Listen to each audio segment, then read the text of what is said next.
আসসালামু আলাইকুম, শুভ সকালবেলা বন্ধুরা। আসলে আমি একজন স্টার সেন্ডার হয়ে নিজেকে অনেক আসলে অসহায় মনে করি। কারণ সবাইকে এত সহযোগিতা করি, কিন্তু সবাই আমার আইডিটা সামনে গেলে অনেকে কিন্তু কমেন্টও করে না, আমি জানি। আপনারা অনেকে আমাকে লাইভে বলেন, আপনারা আমার লাইভে আসেন, আমি যাই না। আসলে আপনাদের সাথে আমার এঙ্গেজমেন্টটা বাড়ান। অবশ্যই আপনাদের লাইভ, আপনাদের পোস্ট আমার সামনে আসলে আমি ইগনোর করব না।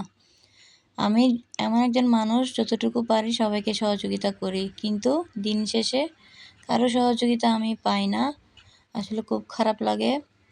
এটা হচ্ছে আমাদের চট্টগ্রামে আগ্রাবাদ শিশু পার্ক। আমি একটু দোলনায় চড়তেছিলাম, আর আমার হাজব্যান্ড ভিডিও করে দিয়েছে। তো যাই হোক, সবাই ভুল বুঝবেন না, আমাকে পাশে থাকবেন, ভালো লাগলে ভিডিওগুলো শেয়ার করবেন।